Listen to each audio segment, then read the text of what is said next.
Welcome back to Amanda Plays Games. We are playing Oregon Trail. We've just left Fort Kearney, and we saw Dragoon, and now we're about to solve a murder. So, here's Joseph Holman here. Stay back, citizens. There's been a murder. A murder most foul. Oh, I see. You're that group the captain's got hunting us down, eh? I you pegged the minute I saw you. Detective's intuition, as it were. So I will warn everybody, I think I've played through the trail between my Steam Deck and the computer twice. I don't think I've solved this murder one single time, so you're in for a ride. I could use an assistant on this case. Very well. If you help me track down the killer, I'll return to the captain as soon as I'm able. Excellent. With your help, I'll have this case solved in no time at all. I've compiled a list of clues, suspects, and pieces of evidence. Simply tell me what you wish to inspect, or let me know when you're ready to make an accusation. Everyone present is part of the wagon trail heading to Oregon, with the exception of Quill, who arrived only yesterday. The others have been together for the better part of a month now. Some have known each other longer, some less. Until now, there's been no infighting. Our victim is one Elias Farthing. He funded the expedition and was its de facto leader. He wasn't well loved, but as far as I can tell, he also didn't have any explicit enemies. For the most part, their journey seems to have been normal, except that they're being harassed by thieves a lot more than usual. Some thieves have been targeted and efficient. These thieves, sorry. It's likely that somebody on the inside has been helping them somehow. Compile a list of clues. Okay, so let's look at the evidence first. I've assembled all the evidence I could find. Let me know if you want to take a closer look at any of it. The crime scene.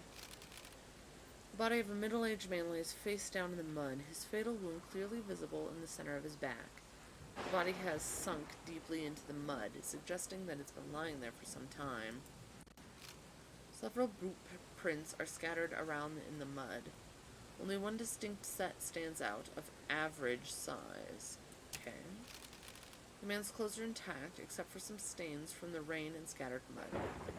There are no injuries anywhere other than the fatal one on his back. It's unlikely that he fought against his attacker. Nothing else about the crime scene stands out. So, he's murdered. He's been dead for a while if he's sunk into the, not snow, the mud. The killer had, or at least whoever was nearby recently, had average-sized shoe prints. And he was stabbed in the back, which leads me to believe that it's somebody that he knew and trusted enough to turn his back on them, right?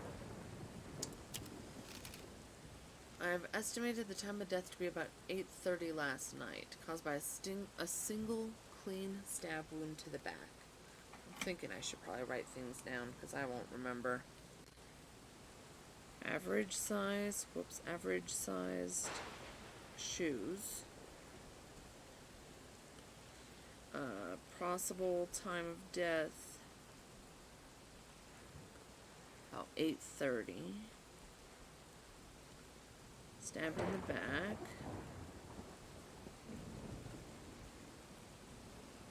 Sunk into the mud. Okay, we know all kinds of stuff now. The footprints make for a difficult clue, unfortunately. The only footprints that are visible are those made after the rain started. So average size shoes after the rain started. We don't know when the rain started yet. Okay, I'm just writing some clues here, some notes. Because otherwise, I have to go back and forth the entire time. Let's look at the ruined letter. Found a letter on Elias's body, but it was so rain damaged as to be illegible. Still, there's a bit to be gleaned from it. The handwriting was messy, and it certainly wasn't written by Elias's hand. So, a messy note.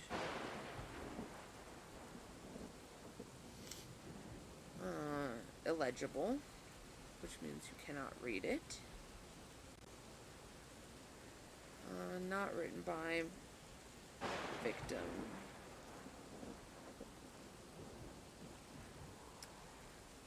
Okay. You ask me, this is our motive. The killer wasn't able to retrieve it, though I can't say why. From what we can make out, it looks like it's addressed to an external party rather than someone from the train. This is likely how our mole was communicating with the bandits. Unfortunately, the rain did them a favor. It's not much use to us now. So, we've got a motive, possibly. Motive, right?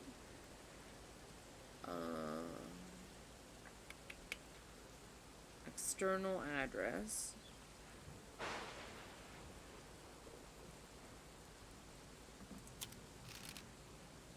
Okay, the murder of weapon. Elias was killed with a single thrust from this knife. Of that much I'm certain. It's a standard hunting blade that can be found anywhere with one distinct feature. It's been customized to have a left-handed grip. So, left-handed knife. That's our biggest clue.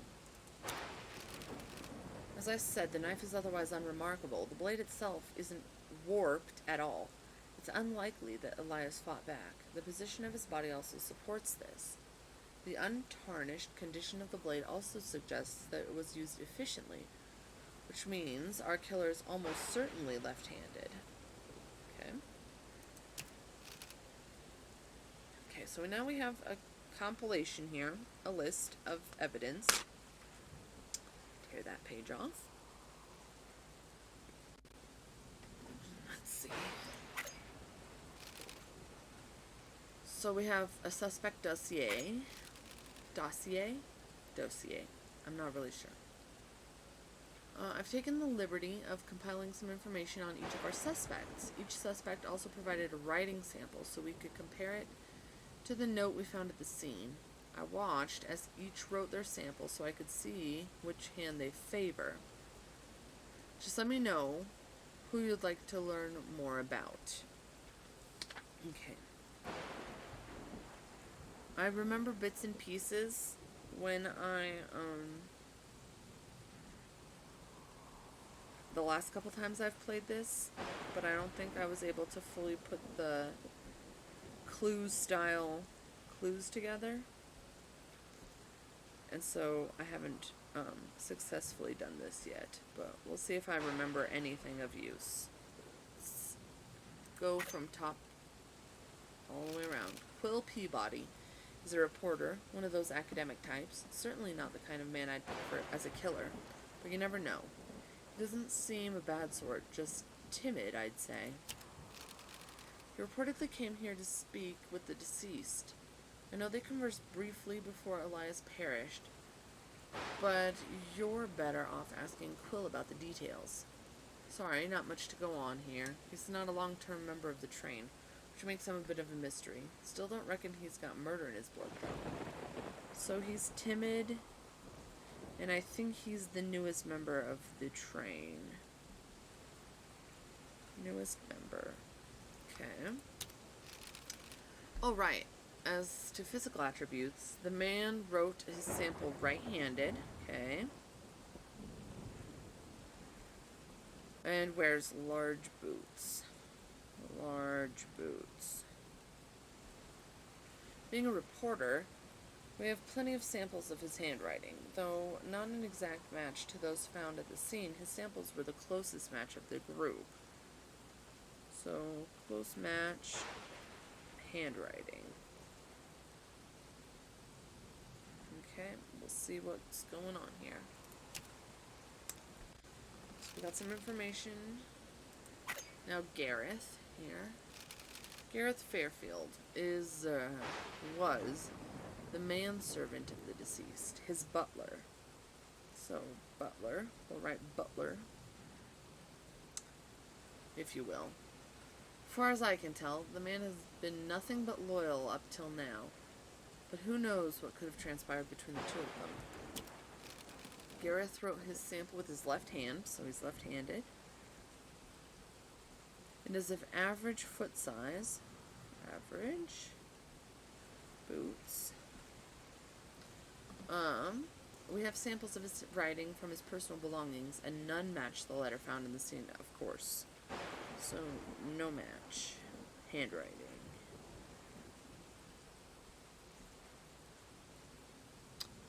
This is the only fellow who seems distraught that the murder occurred at all. That doesn't absolve him, but his reaction strikes me as genuine. Look, he's still a suspect, as is everyone present, but whoever heard of a butler being responsible for murder? I know, right? Who would even think that? Kellogg. Kellogg Hardin isn't the kind of man you want watching your back, or your front, if I'm honest. He's bad news. Bad news bears is what I'm writing down. He's garnered some infamy around here. Never killed a man, far as I know, but done all sorts of bad besides. He's our prime suspect for the thefts. He's also a long-term enemy of Marshall. Oh, enemy. The two have been at odds for years, as far as I can tell. As to his physical characteristics, the man claims to be ambidextrous. So, ambidextrous. And he wears average size boots. Average boots. And though he was equally skilled with each hand, his handwriting sample is horrible. Not sure if he's just an ugly writer or if he's faking it. So, ugly handwriting. Okay. So that's information about him. Gurney Goldman. Gurney Goldman is the sort of fella who'd buy out his enemies rather than kill them. Never met a man richer than this, at least financially, so he's filthy, stinking rich. He's not without problems, of course. Wealth is both the source of his power and his ever-present demon. Old Gurney wrote his sample right-handed and is small-footed. Right-handed. Small boots. Okay. His writing sample was neat, but not quite a match for the letter we found. Neat handwriting.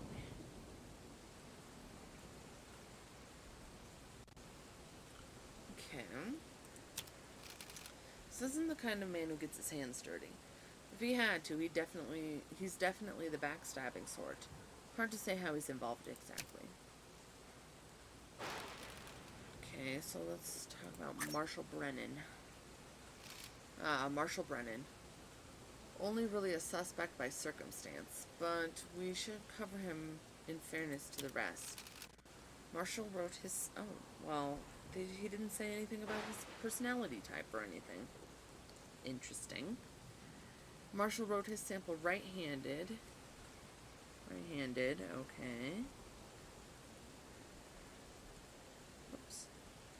And has a fairly small shoe size, so small boots.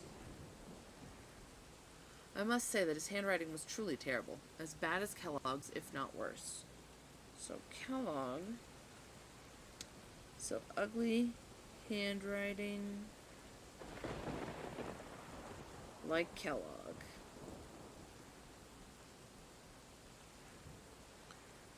Okay, don't tell him I said that, though. Marshall's the impromptu sheriff of this wagon train. He's the one that's been keeping the bandits at bay, though depending on who you ask, he's not doing the best job of it. Suspect, I think? Why is he not a suspect? You just said. Okay. So, bad sheriff. Slash inside man, question mark? Okay. We have our information here. So let's interview the suspects now. Feel free to speak to suspects directly. Keep an ear out for mistruths, but remember that some will lie habitually. Catching a lie doesn't mean you've caught the killer. Let's do it with the person I think has not done anything, which is Gurney. Yes? What is it? Let's examine him real quick. Gurney is a thin, stern-looking man. A golden pocket watch hangs at his waist. Not much. So what's your relationship to the victim? I knew nothing, almost nothing about Elliot, or Elias, whatever his name was. We were companions of circumstance. I don't believe we ever even conversed. Okay, what's your alibi? I was relaxing in my wagon. It's what I would be doing now if you weren't accosting me. At one point, I heard gunshots. I went outside to see what the noise was, and I didn't see anything unusual. That was at exactly 8 o'clock by my watch. So I went back to nurturing my favorite hobby, being alone. Okay, so shots fired, 8 p.m. Now, our murder victim was not shot, he was stabbed, so I don't know how that is interested, but... Alright, thanks for talking to me about not much. Let's talk to Quill now. These three are the interesting ones here. Can I help you? Let's examine him. Quill Peabody is a tall, thin, well-dressed man. He seems bothered by the rain, and his eyes are nervously darting around the gathered group.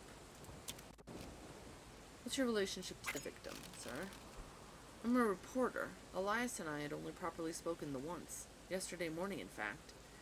He told me he had news to share, but he had to produce evidence first. Frankly, I was, and remain, baffled. I don't know what news he's talking about, or what evidence he was attempting to produce. Okay. What's your alibi, sir? Let me think. I went to bed early, around 7, perhaps. So, bed at 7.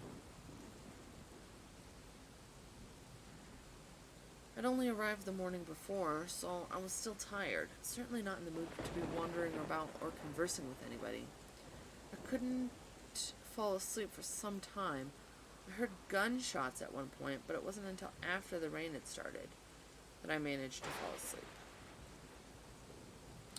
So the gunshots happened before the rain? Gunshots fired 8 p.m. before rain? Question mark?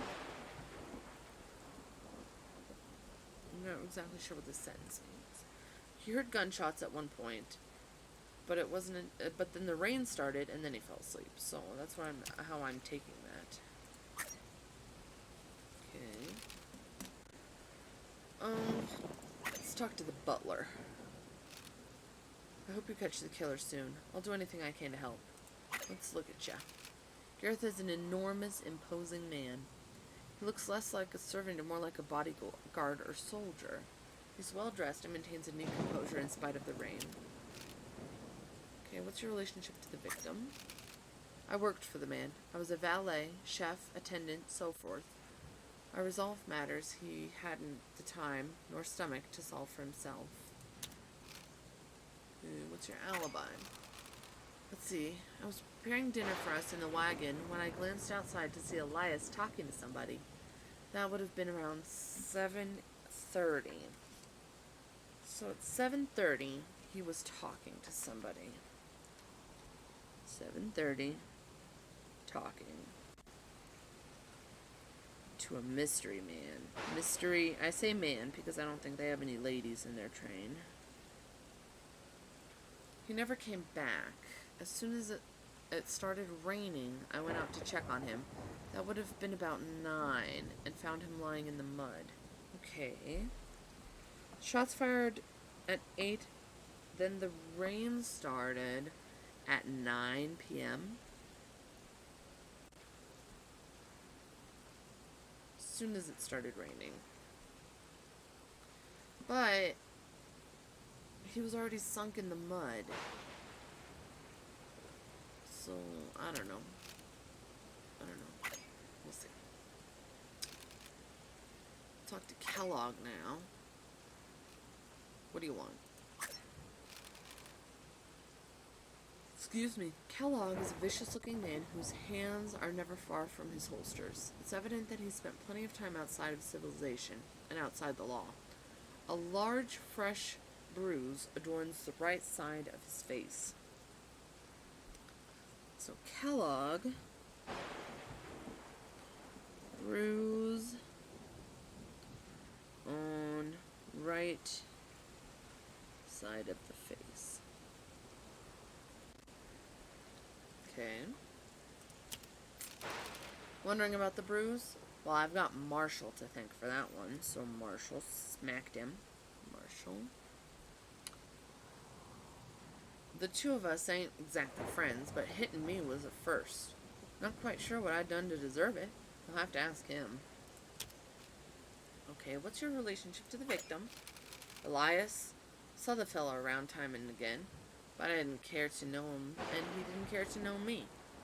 He wasn't one to get involved with shady folk like myself, so our paths hardly ever crossed. Not much else to say. Okay, what's your alibi? I was out of the camp, practicing my aim. No idea what time it was, but I wrapped up and came back to camp. On the way, I passed by where Elias died, though it was dark enough that I couldn't see anything. I did notice some fellow scurry off in a hurry, but I can't give you much more than that. My money's on whoever that was being the killer. So now we know why shots were fired. So that was at 8 p.m., not 8 a.m. So Kellogg was the one who fired those shots, I mean. Okay, well, we have one more person to interview, and then we can examine the evidence. Marshall. Examine. Marshall is a sturdy, stout man with a confident posture and grand, tidy beard. His clothes are immaculate. The only note of disorder is a large purple bruise adorning his left hand. So Marshall has a bruise on his left hand. And he told us that he's right-handed. Suspicious. But if you punch somebody with your left hand, it would hit the right side of their face. No, it wouldn't. Yes, it would. I'm holding my right hand. My left hand, it would hit the right side of somebody who's talking to your face. Okay, right? That's how it works. Did you hit Kellogg, and why? Saw that, did you? Well, I'll make no excuses. I hit him all right. If you ask me, it's not even half of what he deserves for killing Elias. Why do I think it was Kellogg? Not much for detective work, are you? Well, that's not an answer. You can't just tell me. Why did I hit him? Why did I think this guy murdered somebody? Are you dumb? His shoe size... What's your shoe size? You have small boots. His shoe size fits those found by Elias's body. The blade used to kill a man was fitted with a left-handed grip. Kellogg is ambidextrous. He's also unaccounted for the time of the murder. I'll make him pay for what he's done. Mark my words. What was your relationship to the victim? Elias was the man who hired me to lead the caravan. He was the man with his demons, like any of us, but maintained his honor for as long as I knew him. What happened to him was a damn shame. What's your alibi? I saw Kellogg heading off with his guns at the ready, so I decided to follow him. That must have been around 8:30. No. False. Shots were fired at 8 on the dot. Fortunately, the rain made it hard to follow him, so I returned to camp. We've got, all kinds of conflicting information here.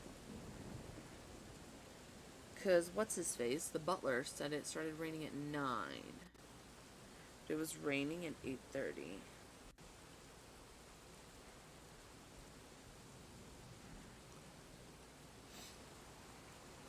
By the time I made it back here, Elias was dead. You ask me?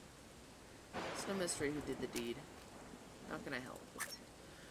Okay, well, we've examined everybody, spoken with everybody. Recap.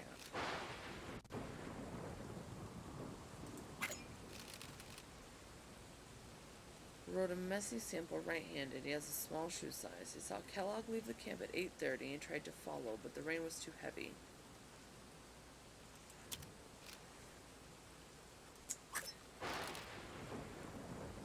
Saw someone speaking with Elias at 7:30 and then found his body when the rain began at 9.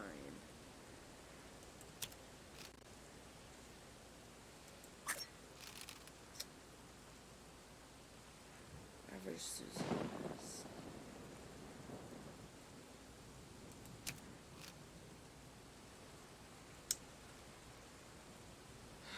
Okay, I'm doing my thinking face now.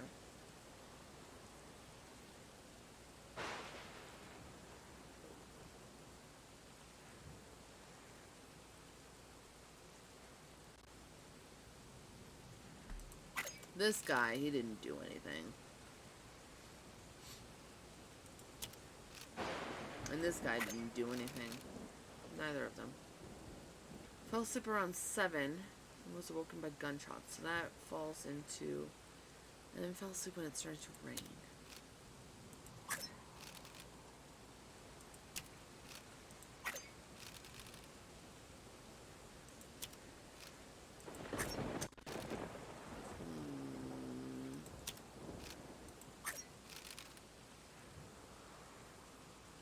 Okay. I'm probably not correct. But I think it was these two. Because...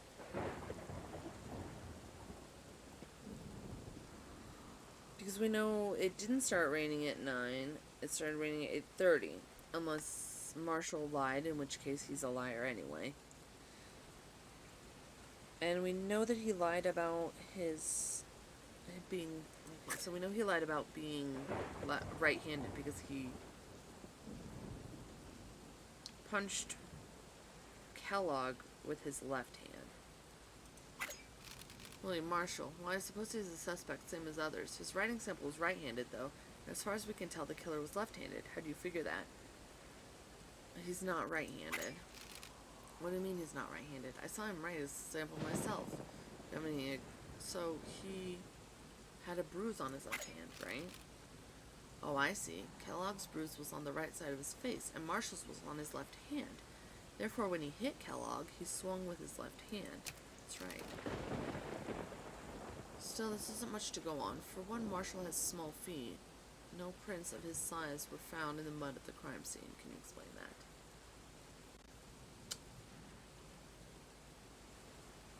So, it wasn't muddy when he murdered him?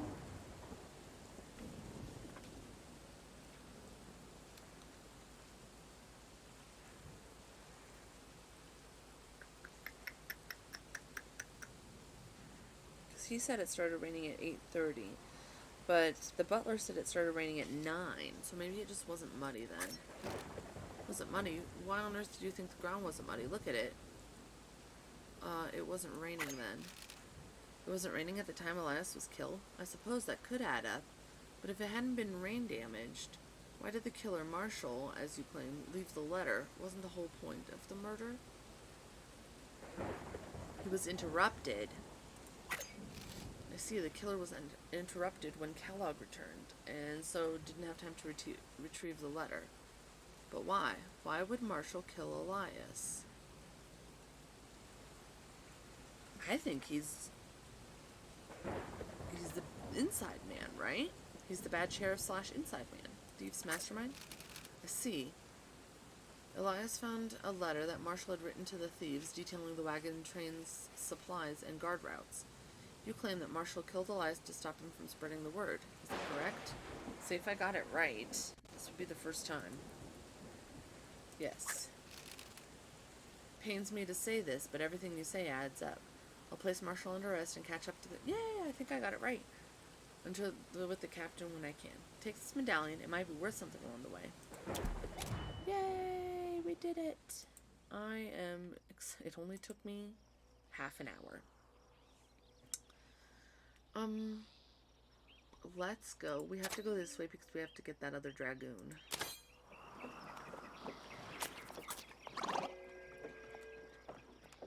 David's morale is low. Wow, we just solved a murder, man. Should be in good spirits. A foul smell emanates from the wagon, turning the party's faces pallid. Rotting food is likely the culprit. Should be investigated before it gets even worse. Who should investigate this smell? Jeez. I mean, I'd love to discover other things, but let's not take the chance. Yep. Though the smell is bad, Sarah is composed enough to quickly notice the culprit, the fresh fish, or rather, the no longer fresh fish, as it appears to be quickly rotting in the heat under the wagon's canvas. Pinching her nose, Sarah quickly removes the offending fish and throws it to the side of the trail, where any less picky scavengers might find a nice meal. 60 of them. Holy moly. Fox is spotted.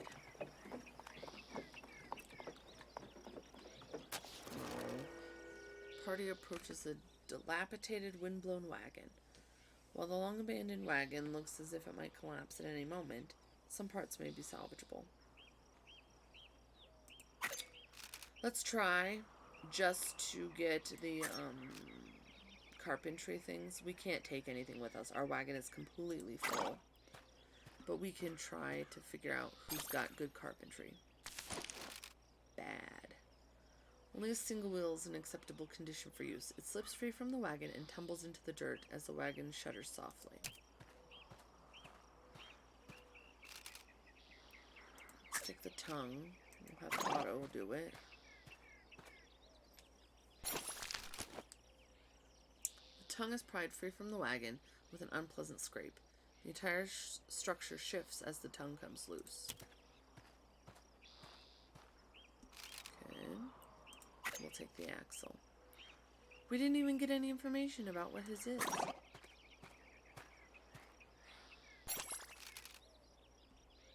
As David moves to retrieve the item, the wagon finally gives way to the intrusion, its decrepit shell splintering into the dust. There's nothing left to take.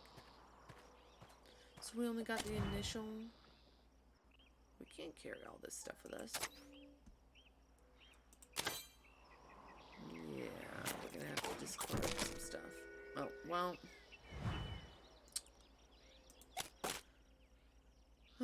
Just when we were saying.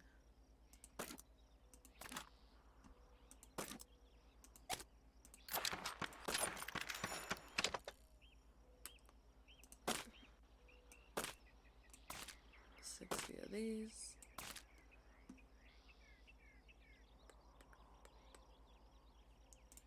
Whoops, I didn't mean to click that one. Let's see what we got going on here. Some animals. Rare fish. Catch a lake sturgeon. We performed sturgery. The lake sturgeon, also known as the rock sturgeon, was once thought to be an undesirable catch. It was once widespread from the Great Lakes to the Mississippi watershed. But once its roe became a desirable commodity, overfishing pushed it to being endangered in almost all of its natural range. Wow.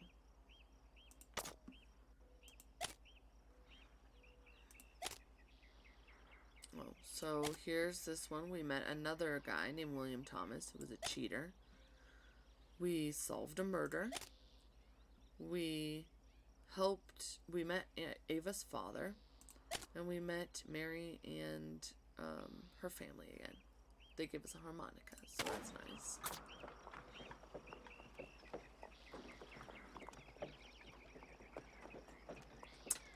Well, hello, Leia. Oh my gosh. I don't even know if I should attempt this. It may be... It may be offensive, but I will try. Greetings, travelers. My name is Bayawachiyatich. It's a pleasure to meet you. We are ill-equipped for trade, but perhaps we could still make an exchange if you're willing. We must reserve many of our goods for ourselves, but I will present you with what we are willing to part with. If you have suitable things to trade, then we can make a deal. So, they have blankets, which do the same thing as clothes. They are good for hygiene. What does she want for it? 25 gold.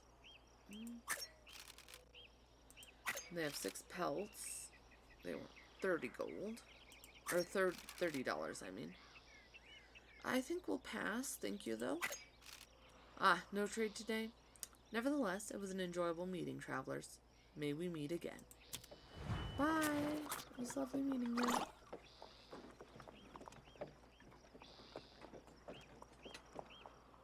Ouch. Oh, jeez. Sarah underestimates the blade of a worn knife and cuts herself on the edge while handling it. Without prompt medical treatment, the wound may become infected. Should medicine be used on the cut? Sure. Who should treat Sarah? Well, let's have David do it because, for all we know, he's a doctor. Nope. Sarah has an infection. Awesome. Lacking the proper treatment, Sarah quickly develops an infection. Okay, let's take a look at people here. Oh, we got some achievements there.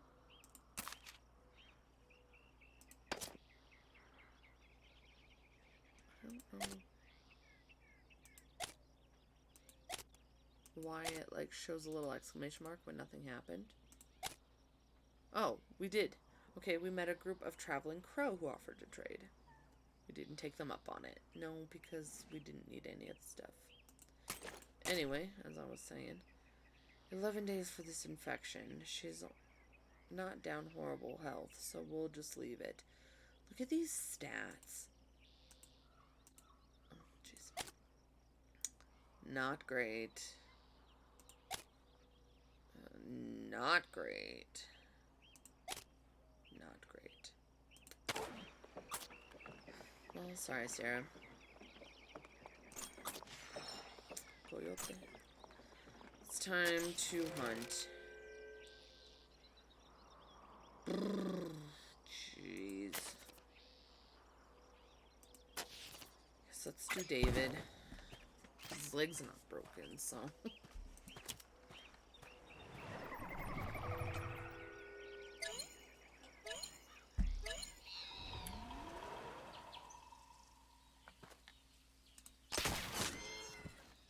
Hunt some elk.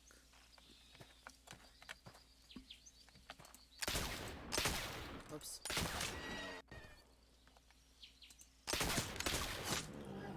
Killed the buffalo. Killed another elk. Killed another buffalo. That's as much food as we can carry, though, so I'm not going to shoot anything else. If we can even carry this, because I don't know how... I mean, he has full stamina, but... Alright. 120 meat. Alright. He carries 120 pounds of meat back. So we will get pelts. We have a knife. We'll use it.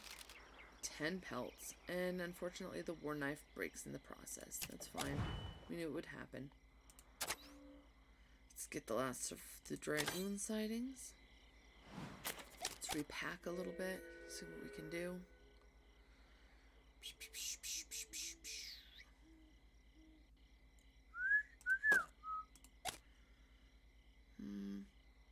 Let's use one of the coffees. Might as well. And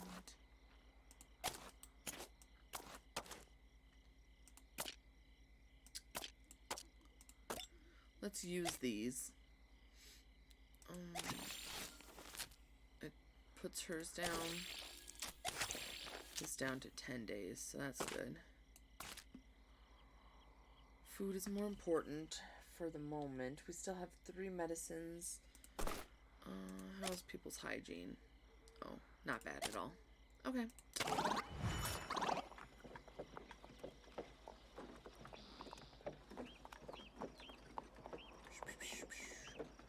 We're doing okay.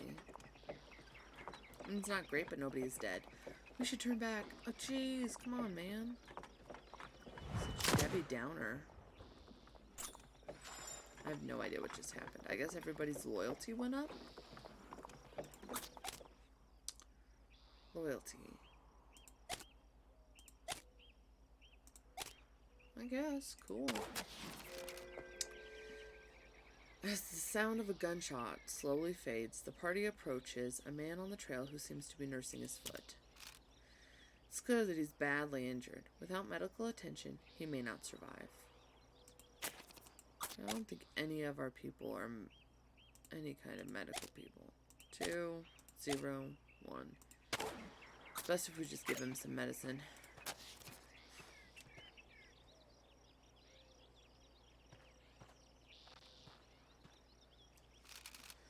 Ugh, thank you, strangers. My name is Sydney. I was trying to rendezvous with my captain, but my rifle misfired as I was traveling. Shan't make the same mistake again. Godspeed to you. Thanks.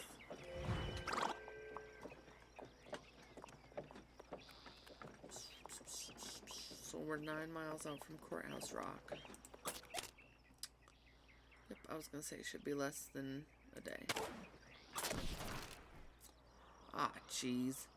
A loud crack sounds out, and the wagon runs over a sharp, heavy rock. One of the wheels has been warped by the impact. The wheel could be repaired manually, but will take some time.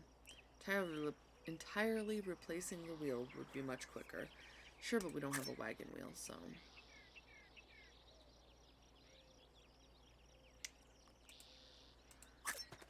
have the missionary try it. Lord knows I don't know what he's doing. 2. I guess. That's fine. It worked. Otto rises to the task, repairing the wheel with admirable speed. Let's repack it here. We'll repair what we can. Put stuff back where it belongs.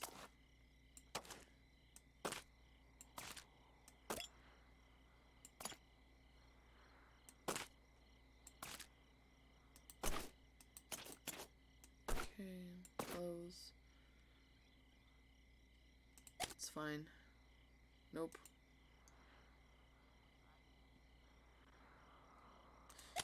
I didn't mean to click on that. Alright, we're good to go. Jeez, Jesse, what is up with your morale? You are quite the Debbie Downer. What are your traits here? Oh, pessimistic, that's why.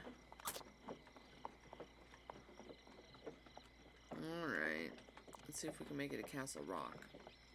We're like right here.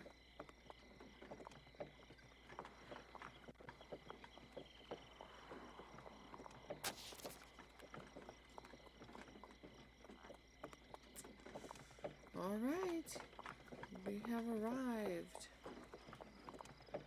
Big old rock.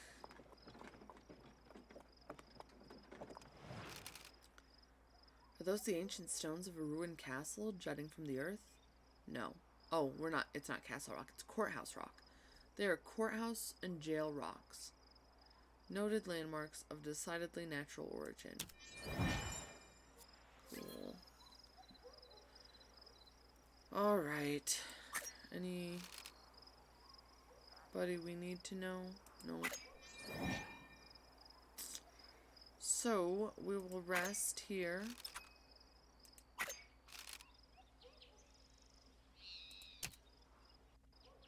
Her infection should have cleared up, which it looks like it did. Sarah's infection is healed.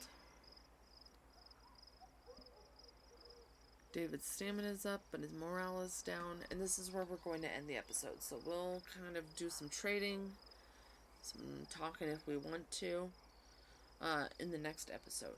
So thank you everyone and anyone who was watching. And in the next episode, we will continue on our merry way. Bye-bye.